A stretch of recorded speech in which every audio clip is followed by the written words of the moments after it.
2G घोटाले और कोयला ब्लॉक आवंटन पर सीएजी की रिपोर्ट के बाद उठे कुछ अहम सवालों का जवाब आज सुप्रीम कोर्ट दे सकता है। 2G स्पेक्ट्रम मामले में सुप्रीम कोर्ट के जजमेंट पर प्रेसिडेंशियल रेफरेंस पर सुप्रीम कोर्ट आज दोपहर 2 बजे अपनी राय रखेगा।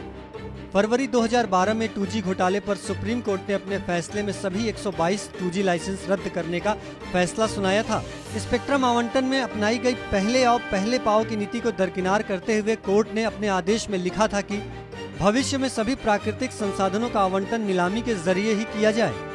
इसके बाद केंद्र सरकार ने सुप्रीम कोर्ट में प्रेसिडेंशियल रेफरेंस भेजा था, यानी सीधे शब्दों में कहें तो राष्ट्रपति की तरफ से खत भेजकर सरकार ने सुप्रीम कोर्ट से सलाह मांगी थी।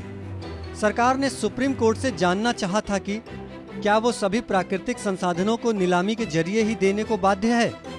सरकार ने ये भी पूछा था कि इस तरह का आदेश सरकार के नीतिगत मामलों में दखल नहीं है।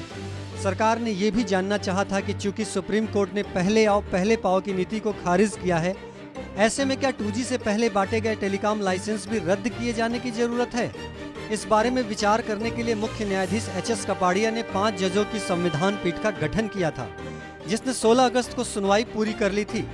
आज संविधान पीठ सरकार की तरफ से पूछे गए सवालों पर अपनी राय रखेगी। आज सुप्रीम कोर्ट इस मामले में 2 रुख अपना सकता है। एक तो वो प्राकृतिक संसाधनों की नीलामी के मसले पर दिए गए अपने आदेश को स्पष्ट कर सकता है, या फिर प्राकृतिक संसाधन बांटे जाने के तौर तरीकों पर सरकार को सलाह दे सकता है। चूंकि प्रेसिडेंशियल रेफरेंस पर सुप्रीम कोर्ट जो भी राय देता है उसे सिर्फ सलाह मानी जाती है, आदेश नहीं, इसलिए सरकार के लिए उसे मानना जरूरी नहीं होता है। कानून के जानकारों की राय है कि संविधान पीठ की सलाह चूंकि सिर्फ सलाह होगी, इसलिए उसे सुप्रीम कोर्ट के पुराने फैसले से ऊपर नहीं माना जा सकता। ऐसे में सरकार को इस सलाह के आधार पर 2G घोटाले पर फैसला देने वाली बेंच के सामने पुनर्विचार याचिका दाखिल करनी होगी और उसके आदेश को मानना होगा।